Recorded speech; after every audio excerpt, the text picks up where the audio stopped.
好不好？欢迎大家赶快加入我们这个下班不演的聊天室，开始跟大家分享今天的新闻啦。那今天我觉得重要的新闻还是要讲，就是你不知不觉我们台湾我们好像又被设局啦，又被设局掉进了一个剧本里。哪个剧本呢？就是你终究要打高端的百转千回，百转千回，怎么转怎么转，转来转去，你终究要掉进高端的这个局里面的真的好意思真的好意思昨天有300万人没有打，就是苦等莫德纳疫苗第一剂或第二剂这件事情呢。然后呢，其实就在指挥中心记者会上面，然后有记者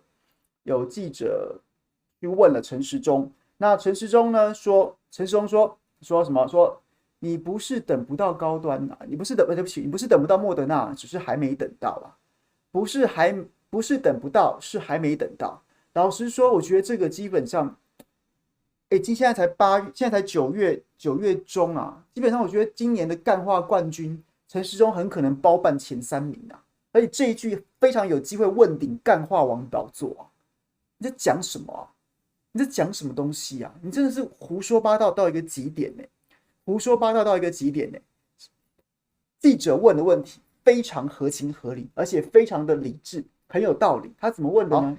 然后呢，合情合理308万人都还在苦等莫德纳的第一剂或第二剂，然后呢，其中有很多朋友，特别是年长者先开始打的，他已经等到12周了，或者是10周了。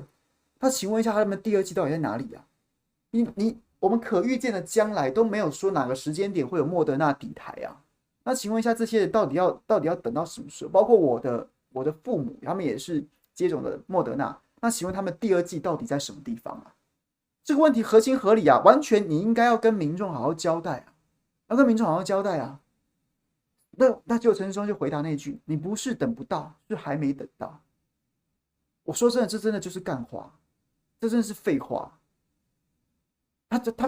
你不知道他是不知道该怎么讲，又或者是他心里有真正的理由、原因、答案，但是不能告诉你，所以他就讲了一番这个完全不能理解他在讲什么东西的话。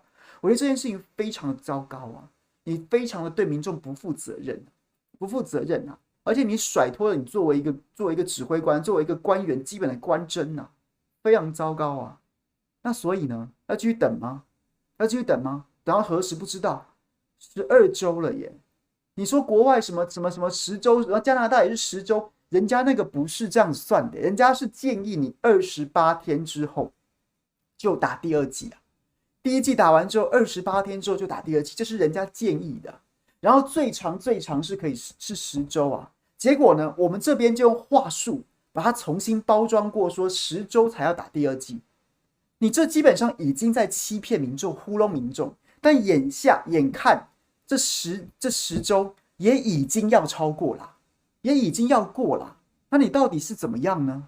所以我觉得这就是我们现在社会非常悲哀的地方作为媒体工作者，我都觉得非常的灰心丧志就是以前大家要求记者会是说什么？你要问好问题你有没有问对问题你有没有问到重点现在是记者，即便问了对的问题，问了应该问的问题，问了重要的问题，我们的官员他就是跟你冷笑话跟你说干话说废话然后呢船过水无痕，你拿他没辙你拿他没皮条我们这个社会第四权已经失能了，我们的政府就是这样讲大一点，我把这话题讲大一点。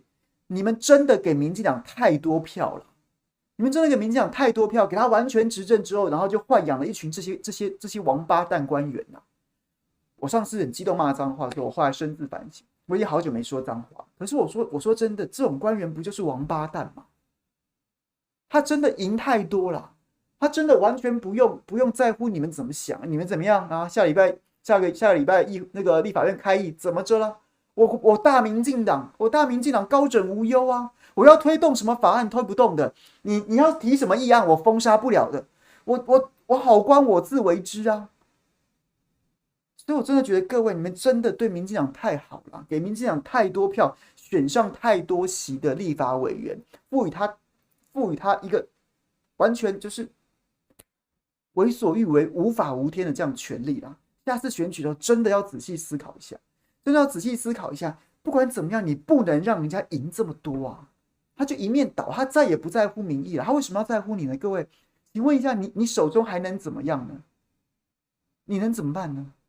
所以各位，我们奈何不了陈时中，真的，我们在这个民主制度的游戏规则里面，没有任何一个手段可以直接去制衡陈时中，去监督陈时中，去要求陈时中。至少在现在理论上来说，他是行政院内阁的一份子，然后在立法院会受立法委员、国会议员监督。可是国会议员绝大多数都是执政党的，谁会监督自己党里面的人呢？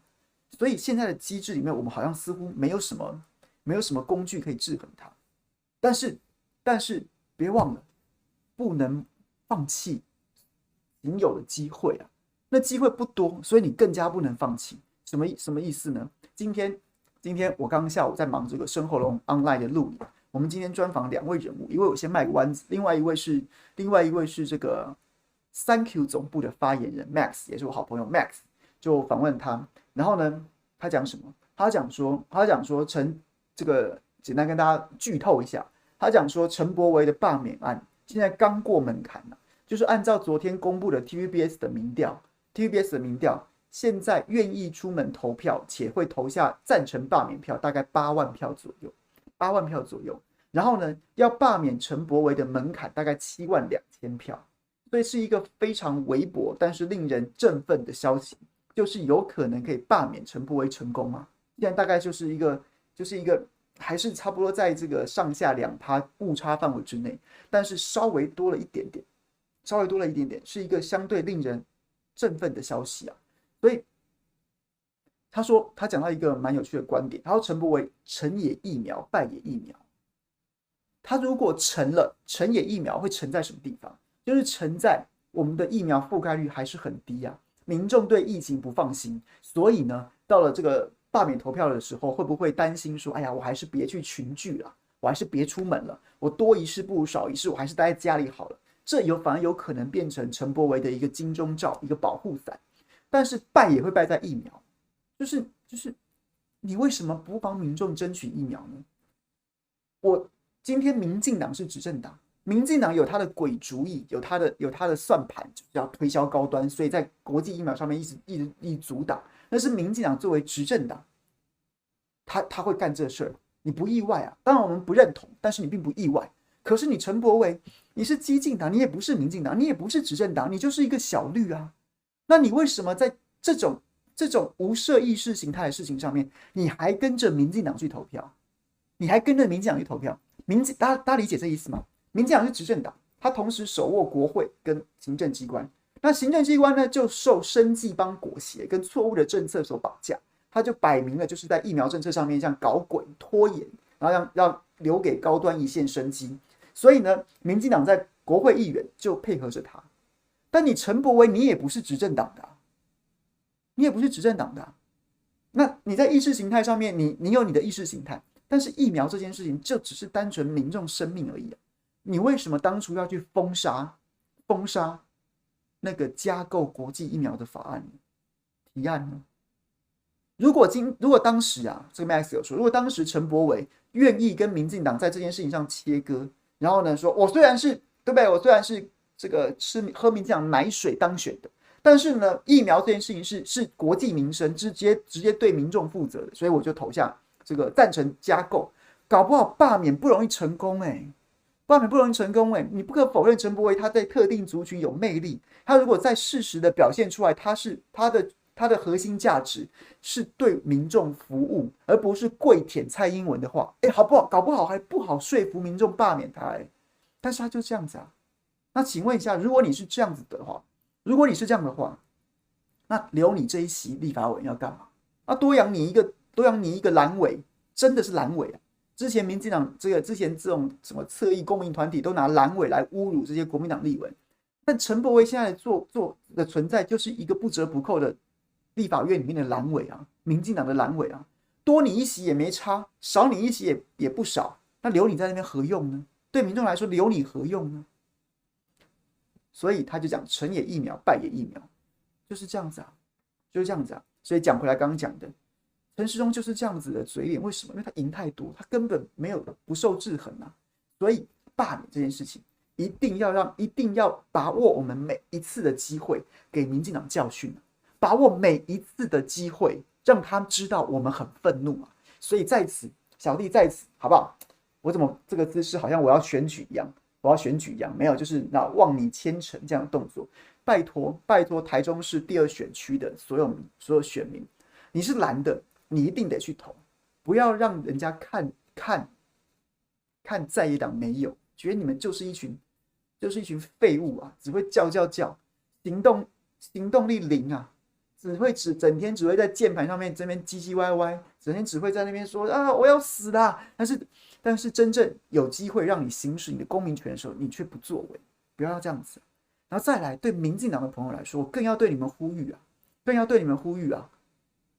如果你真心的爱护民进党，割掉陈柏惟，没有伤到民进党本体啊。陈柏惟就是一个蓝委啊，肠子啊、内脏啊是民进党啊。那这个蓝委啊，你赶快把它割了吧，免得他哪一天啊，他整个蓝委发言啊，发言那就不是开玩笑的。趁着这个时候，赶快把它割掉，免得他将来尾大不掉，甚至造成你更大的麻烦了。民进党需要被提醒，你越是爱护他，你越需要提醒他说：对不起，我们生气了，对不起，风向在变了，所以请也务必罢免陈柏惟。然后呢，再来，到了年底公投啊，一定要去投啊，一定要去投票啊，一定要努力的拉票啊，一定要让民进党知道受到教训啊。所以现在急了什么呢？这个老柯，民进党总召柯建铭，党团总召柯建铭最近很忙碌啊，一方面要护航他的这个嫡传弟子。林智坚，新竹市长林智坚要护航他那个荒谬绝伦的新竹合并升格案，然后呢说还在那边护航说这很简单啊，这只要修改直辖市的门槛就可以立刻达成啊，所以这个等一下有机会来讲林智坚好了。然后一方面讲这个，一方面在脸书上写什么？写说什么？这个公投如果过了，哎呦，那一定是灾难啊！那可是这个公投如果挫败，一定是重大灾难。哪来的灾难呢？我们不想吃莱猪，不行吗？我们希望重启核四，让台湾供电稳定，不行吗？我们希望为了我们的下一代，然后我们希望修正这个极度仰赖天然气的发电，所以我们要求中油第三天然气接收站停建、迁移、重新。一方面，我们不要在那个地方改；另外二方面，借由第三天然气接收站的这个停工。是不是重新盘整一下我们的能源配比？有错吗？我们要求公投啊，公投被你阉割啦，公投被你阉割，说它不能跟大选放在一起啊，让民众有可能因此降低投票意愿，然后呢，打击了民众直接表达意志的这样子的机会跟权利。我们不想要这样子的事情发生，有错吗？那为什么变成是挫败呢？谁挫败了？没有人挫败啊。只有你民进党的投机政客挫败啊，因为他可能会联动你的总统大选啊，他可能会联动你的内阁改组啊，他可能会联动你的声望下滑啊，所以人民没有挫败啊，人民的胜利，你的挫败，那反过来讲，你的挫败就是人民的胜利啊，你怎么会讲出这种反民主的话呢？这个蔡公投啊，民视的这个创办人啊，一生在讲公投的这个蔡同荣啊，蔡公投。这个泉下有知，半夜还不去找你这个柯建铭理论吗？你在讲什么？真的是一招，对不对？一朝一夕，这个嘴脸就翻了。不过几年前在野的时候，哎呀，什么都要公投，言必称公投。现在执政啦，不得了啦，当自己是朝廷中人啦，当自己是怎么样？就是权力在手啊，就不想丢，就生怕丢失。也不想给人民机会，也不想给人民发声的管道了，所以就说公投这种事情啊，让你们过啦，那可是挫败啊！你心中的威权跟封建的思想全都冒出来了，这算什么啊？所以各位，这是第一个感想。然后呢，然后呢，昨天这个干话我就已经这个一天了，我要特别跟乌练打个招呼啊！我知道乌练今天早上也有在观点不演了，然后呢，就是跟我一起陪我直播了80分钟啊。那乌练这个大姐是张亚中老师的支持者，但我不是啊。然后我还讲了非常多张亚中老师我如何反对他的话。那谢谢乌练姐，你还是这个非常的有气量的来继续来听我直播，这个非常感谢你。对，就是好，我非常感谢。然后呢，话回来讲回来原本要讲的，昨天这个我已经一个晚上我就不可思议啊，匪夷所思啊。然后呢，结果没想到今天就有新的啦，有新的干话，什么呢？什么呢？这个可能要先跟大家讲一下背景啊。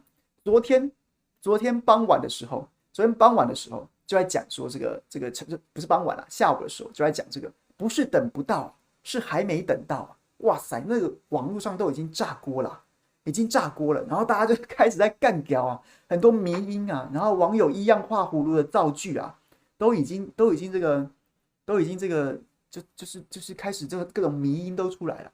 然后结果呢，傍晚另外一个新闻，那我真的吓到下巴都要掉到地板上了，下巴要掉到地板上的不可思议啊！为什么？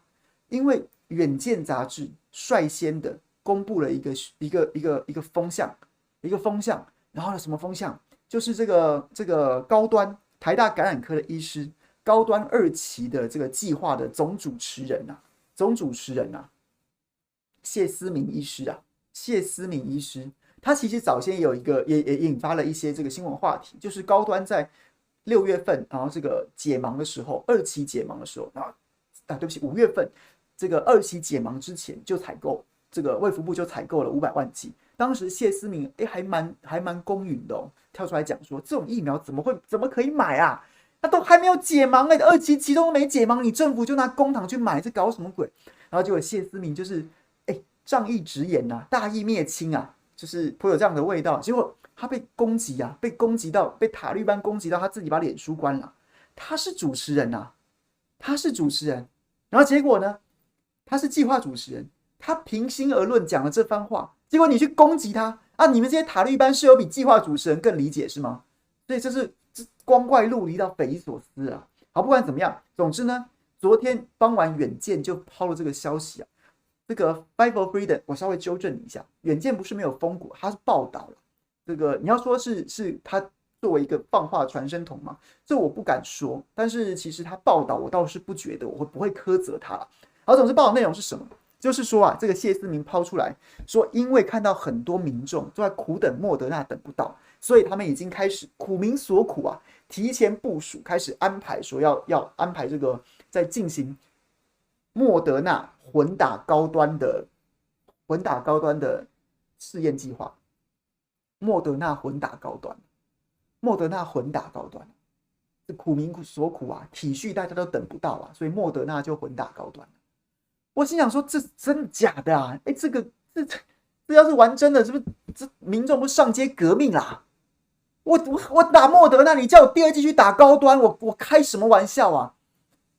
你跟我说你台美关系史上最好，这美国的莫德纳你好在哪里啊？美国人要卖台湾那个100套鱼叉飞弹866亿元，我们少买还不行？我们自己有雄风2型、雄风3型，我们已经有了，然后你硬要叫我买一样的东西，然后我就好了，我给个面子，我迫于压力，我买32套，美国人还追杀过来说不行啊，就是要买100套啊，那我们就生出866亿，结果呢，为了这866亿元，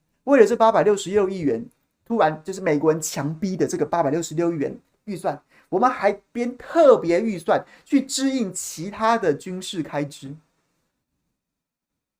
美国人对要你买武器，塞你武器的时候，那可是风驰电掣啊，10万火急啊！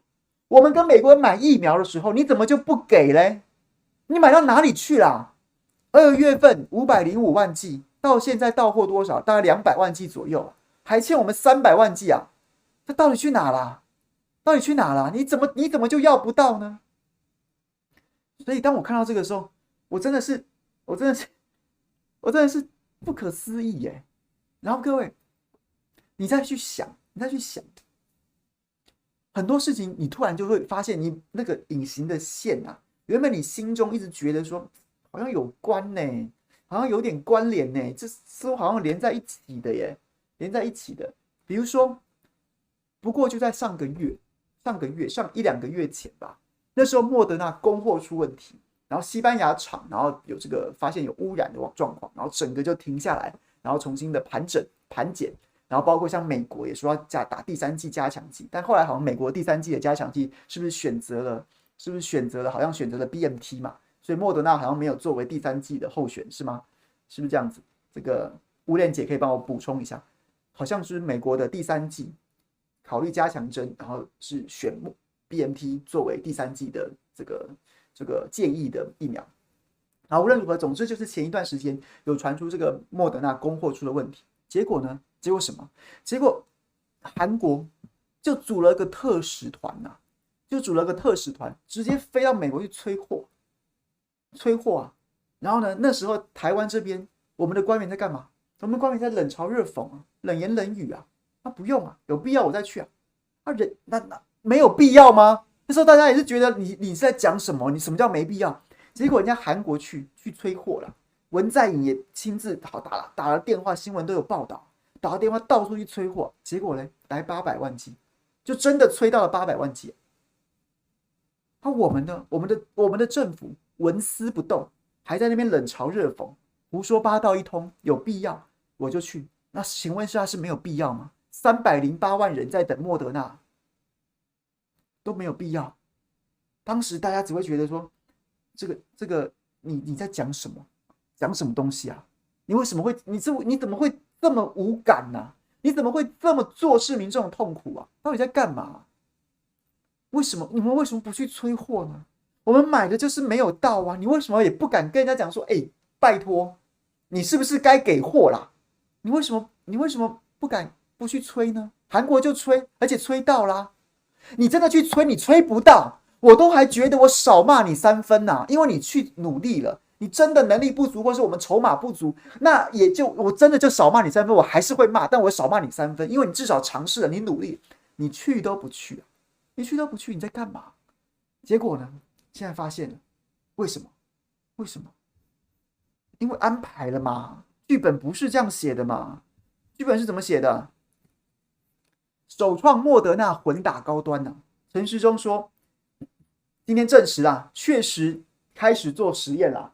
做实验让大家莫德纳混打高端呐、陈时中说，否则啊，我们永远无法走在最前面呐、莫德纳混打高端，否则永远无法走在最前面呐、什么意思啊？因为莫德纳跟高端根本就是不同技术的疫苗啊，全世界没人这样打，那陈时中的意思就是说，我们要当全世界的白老鼠啊。所以我们要这样试验，我们要这样施打，不然我们没办法走在全世界最前面的。我说真的，我觉得陈时中是不是该去看心理医师啊？他是不是该去看心理医生？他的现在心理状况是不是有很严重的认知不协调？比如说他在今年2月的时候，他对于疫情的判断就是世界怎么跟得上台湾呢？你那时候手上没有疫苗那时候几乎1剂都没有的时候，你就在那边世界怎么跟得上台湾？结果呢，现在大家都全世界没有人莫德纳混打高端的，你高端根本没有资格被叫做一支疫苗，结果你就这样乱搞，这个世界真的跟不上台湾啊！因为你在胡搞瞎搞，各位，我刚才脸书就突然脑子灵光一闪，就想到那个段子，各位都有看过周星驰演的那个30年前那个经典的《鹿鼎记》吧，《鹿鼎记》第一集啊。当然，这个剧情跟金庸这个大师写的小说是有落差很大，但是这个周星驰改编的《鹿鼎记》电影版本也几乎是一个喜剧经典。然后就是对不对？这个师傅叫小宝，说你这个进攻卧底啊，把42章经的这个秘密给我摸出来，就叫他说，来，你明天就进攻卧底，现在正在宫里啊。正在应征招杂役啊，你就去排队，你就去应征杂役。结果小宝就去了，就去到那边，然后就发现，哎呦，大排长龙啊，大排长龙，哎呦怎么办？然后还要等很久，然后这边没人排队，这边没人排队，这边没人排队，我要站在最前面，我不想排队啊，我想要走在最前面啊，就去了。结果这一路没人排队的，是真太监的，是真太监的。我脑子里，我今天听到陈时中讲说莫德纳混打高端，否则台湾怎么走在最前面？我脑海中就想着陈时中跑去，哎呦应征杂役，结果发现好多人排队，他就跑去另外一边去当太监，这是莫名其妙嘛？我说你这是玩民众啊！那于是玩笑归玩笑，我们再回头去讲这个正经800的，你就发现啊，他心中就是写好这个剧本了嘛，他就写好这个剧本啊，莫德纳，我干嘛要催货？真的催到了怎么办？催到了谁打高端啊？高端各位到现在打不到100万剂啊，我买500万剂啊，到现在打不到100万剂，起码还有400万剂啊，400万剂怎么高端的你怎么保障他收入呢？就是400万剂想办法要打掉啊，所以呢，我就莫德纳混打高端。那所以呢，我怎么能去催货莫德纳？万一不小心给我催到了，我怎么好意思再叫我怎么好意思，或是我还有什么借口再叫他去打高端呢、无耻啊！这就是一个剧本啊！我今天下午在跟这个秀玲姐在录这个生活论 online 的时候，他在讲说，不会吧？这个11月耶，说这个研究啊，现在开始收案啊，起码要11月才开始，才可能会有初步的结果，会吗？现在还有几个月，中间等不到莫德纳吗？然后我就心想说，姐你没这么天真吧？姐你没这么善良吧？好，我讲错了，我收回。我们秀玲姐是天真善良，好吗？我的意思就是，你怎么塔绿班呢？塔绿班啊，你不能用一般正常人，就是一个政治人物起码的良心，塔绿班都没有塔利班就是这样子啊，他前面无视这么多人命的损失，他也不去买国际疫苗，他就为了要护航高端上场啊。高端的实验有这么多瑕疵，制造品管有这么多的瑕疵，他照样要打到民众体内，他有在跟你讲良心的吗？所以现在你看出来这么多端倪，他剧本就是这样写的当一旦塔利班有了他的剧本之后，他真的是上穷碧落下黄泉，带着钢盔往前冲，枪林弹雨中也是使命要必达。所以11月是剧本写好了，几月都一样啊。剧本写好几月都一样，11月之前恐怕没有莫德纳会来一点点杯水车薪，让你塞牙缝，让你少骂2句啊。最终还是莫德纳混打高端这件事已成定局。只要一旦写在塔利班的生死这个死亡笔记本上面之后，大家都注定要打高端，你何不现在就打？差不多是这个概念。各位反思一下，你不觉得很多事情前阵子我们在这边讲，就讲说为什么不去催那什么什么，然后又讲说什么，哎呀，你在国外都催到，你怎么不去催啊？然后呢，这个高端这个不能打，你还继续打什么什么的，就一下子连在一起了。又是一本剧本啊！我们又在这个佛祖疫苗的手掌心里面啊，搞了半天不是病毒在佛祖疫苗的手掌心逃不出去，是我们台湾人民从头到尾都在佛祖疫苗的手掌心里面逃不出去，就是每一个人迟早都要打到高端的。然后呢，除了这个，再看一次好不好？大家笑一下，否則永遠無法走在最前面。當年小寶就是為了走在最前面所以差點被切了雞雞去當太監還好是因為我們這個海公公因為宮裡等着用人要是把他切了，起碼要躺個10天半個月的。所以呢，就是暫時讓他先不用晉升，進了宮之後再進陳時中現在又急着想要走在最前面當年小寶因見不遠就是想走在最前面，雜役不成，差點當了太監好吧？提醒陳時中 ，OK。然後這個謝思明醫師昨天這個報道，《遠見》雜誌的，就是剛剛這個 Five of Freedom 特別提到《遠見》雜誌。那我個人是真的我沒有進一步的證據指控《遠見》雜誌，所以我就暫且保留。那可以看一下內容，又開始這個高端相關的話術說跟美國莫德納，哎呀，孿生兄弟之說又來了，只是沒有只講說這個孿生兄弟他怎麼說？他說我們的假說是用高端來當第2劑，激發中和抗體的效果，可能不會輸給2劑皆打莫德納可能不會。我們的假設。謝思明指出高端与莫德纳虽是不同平台的疫苗，但打入人体最后用来刺激免疫系统的蛋白抗原，都同样是来自美国国卫院的 S2P。因此，在打完第一剂莫德纳之后，以高端作为第二剂接种来唤醒抗体的成效，未必会输给2剂莫德纳。我是不知道啦，我只讲2件事情。第一件事情，高端打1剂下去，四叉猫当时来跟我们 Clubhouse 里面光临，对不对？让我们蓬荜生辉，然后跟我们那个精彩的对谈，他不就讲了吗？你高端打下去根本没抗体啊，没有抗体啊，没有刺激抗体生成的效果啊。那你现在硬要去搭人家高端，搭人家莫德纳，为什么？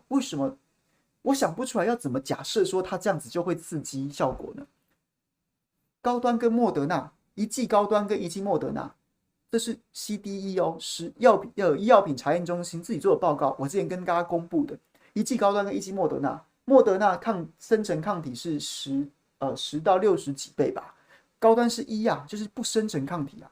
那为什么1剂莫德纳加1剂莫德纳加第2剂莫德纳，或1剂莫德纳加第2剂高端会不输呢？啊，这我想不出来，还是有什么神奇的人体的作用，或是高端有什么不可思议的这个对不对？我真的想不出来，我不晓得为什么会做出这样的假说。你的1剂比1剂，你就是烂成这样，你这个东西，你这玩意就这么烂，然后你突然说这个我家莫德纳就再打1剂高端就会飞天啦？为什么？一定是打2剂莫德纳会比打这不合理吧？好不好？然后呢，一个是我光是从常识判断，好吧？你说医学你懂个屁，朱凯翔你懂个屁医学。好，那我就从常识判断，我实在很难理解，很难接受。那你告诉我最后拿出那个数据，我恐怕也不会相信。为什么？因为你高端一路走来，你的实验都在作弊啊！一路走来，你的实验都在作弊啊！你的报告要么就是你曲解数字，要么就是你隐匿结果、隐匿数字，不给看的报告就死都不给看，不给你研究，不给你这个公开的，然后讨论的数字，我就完全不提供数据。然后呢，卫福部食药署，然后什么这个审查会议，再会为你定做独步全球最低标准，然后护航你过关。这是刚刚发生过的事情啊！所以你现在跟我说你要做实验，我本身我个人不相信你的疫苗。第二件事情，我也不相信他通过了这个程序有任何正义可言，我不相信啊！哇里，你这害我嘴角失手啊！原来是把高端当药引子是吧？药引子的概念是不是说就是它本身没有疗效？但是它可能是因为，比如说炖药的时候，然后呢，可能它会刺激。就假设今天有这什么药材啊，然后药材本身就是它可能光是加热它没什么效果，但丢个药引子下去之后，会突然爆发出来，会诱发它什么样的作用，诱发它什么效应，然后结果就让这个原本这个药材啊，本来不是药材的，突然就有疗效，突然就有药效，是这个意思没错吧？因为本身这个。我对药引子的相关的知识都是来自武侠小说或是什么民间故事，是不是这个意思？觉得哦，原来高端搞不好，一语点醒梦中人呢，搞不好高端真的是药引子啊，他搞不好不是疫苗，他是药引子，是这样子吗？我已经连续讲好几天国民党主席的选举，然后呢，早上在这个观点不演了，然后也是跟大家讨论这个，然后呢，跟左岸网友，然后左岸网友就是很多人显然觉得我讲的话不如他们的意，或是不如他们对我原本的想象。然后呢，但是我都一直觉得我在那个平台啊，然后我该做的事情就是国际政治评论，我可能不是可能啊，我铁定不如香龙哥，不如那个杨永明老师。然后呢，这个骂人我也骂不过董哥。然后呢，这个聊一些这个财经生活啊，这个还有蓝轩姐跟这个凤欣姐在。那我能做的事情就是什么？我能做的事情就是提供不同的观点啊，就是他们可能就会就新闻本身然后去讨论，那我就来跟大家多聊一些可能真实的想法。那这个想法有时候其实也不见得，我真的不见得是对的。然后呢，可能在资讯上面也有可能会有不正确的地方。但是我就觉得，既然我有这个机会，那是不是应该要多讲一些非常感谢大家包容，到现在我还没有接到电话说我下礼拜不用直播，应该是对不对？就是感谢平台很包容，那也感谢网友这个还愿意来跟我交流，那我都非常感谢，是这个大概是这个意思。但是我事后也检讨说，我是不是讲话有点太冲，不应该那么冲，还是应该要在事实的建构上面，或把逻辑讲得更清楚一点，然后才会比较能够让民众有一些思考的，就是让朋友有一些思考的，我们至少要在同一个事实基础上面来思考。来思考，然后比较容易达成共识，或者是说也比较，就算最后没有共识，也比较容易达成基础的理解。我为什么说，我为什么说我不很赞成张亚中老师，然后呢，我对于国民党主席选举也很悲观啊，就是我没有办法，我不太认同他的论述，就是因为第一个在两岸本身，在两岸论述本身，我觉得统派没有市场，在台湾没有市场。那其实基本上国民党的未来起码要重新回到不同，就是马英九2008年的不同。这马英九当年2008年选上2008年，如果大家有印象的话，那他那时候的口号就是不统不独不武嘛，不统不独不武嘛。那其实你看这几年来，没有人在国民党人也没有在讲不统，没有人在讲不统，几乎没有了啦，少部分也许还有，但几乎没有人在讲。我觉得这个立场不能丢失因为其实基本上大多数台湾民众，我相信啊，那也许有朋友不同观点，也欢迎你提出来。大多数的台湾民众，他不会支持法理台独，就是我硬要去修宪、修改什么国民、国号、国旗、国歌，修改这个领土疆域，然后再去搞一番这个修宪大业，然后把它修成这个台湾共和国，然后宣布台湾独立。台湾民众不支持这个，不支持这个，但是也不支持被中华人民共和国统一啊，也不支持啊。所以就是主流民意大概就是在这边。那这个就有点接近马英九时期也有这么说法，叫做维持现状，叫做维持现状。可是近来，因为国民党大幅萎缩，这个讲了之后，可能有很多这个韩国瑜的支持者、韩粉，然后可能会不高兴。但是其实我们面对这个现实吧，在2018到2020年，然后甚至到2021年，然后这个罢免案，这2-3年的翻搅，国民党基本上进行从量变导致质变了，就是国民党的中间选民或年轻人都跑光了，都洗光了，所以在国民党里面会变得相对的非常声量很大的论述，就会变得越来越靠近光谱的极端，因为中间这一块就被洗走了，就是韩国瑜很丢脸啊，或什么什么的。我不讲原因，因为很多朋友会说那时候是1450或什么操作，我现在不讨论这个原因，我只讨论这个现象就洗走了。所以呢，相对来说比较年长的，然后相对比较保守的观点，或是比较偏统的观点，在国民党里面就会变成一种显学，所以不统也很少听到了，维持现状也很少听到了。这件事情我讲到这边，各位可以告诉我有没有符合你对台湾现在的感受？我应该没有乱讲吧？到这边大家应该可以感受得到吧？好，那我就接着继续。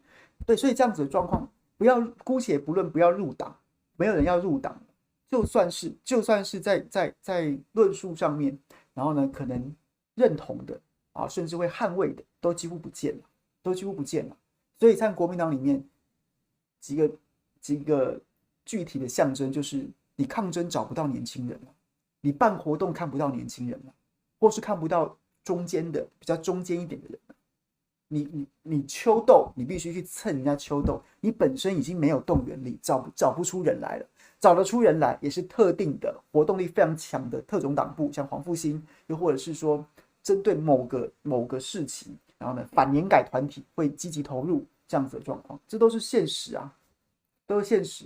然后相对中间的，他不再愿意认同你这个党，甚至觉得跟你这个党站在一起是羞于为伍啊，纷纷就离开了，差不多是这样子的概念。你至少要回到不同这个论述，你起码要回到维持现状这个论述啊。如果你不这样子的话，你就离主要的民众，大多数的民众，没有人要缉毒，也没有人要缉统，也没是要坚持一定要宣布法理台独，我看都没有多少啊，都没有多少，大部分人就是想要这样子过日子。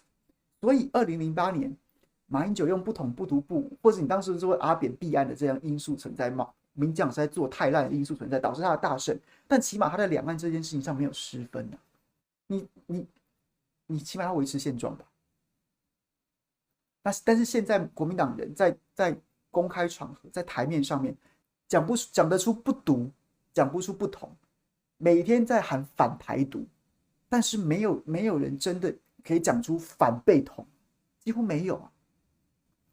那我就举例啊，你维持现在还有多少国民党人会讲不统？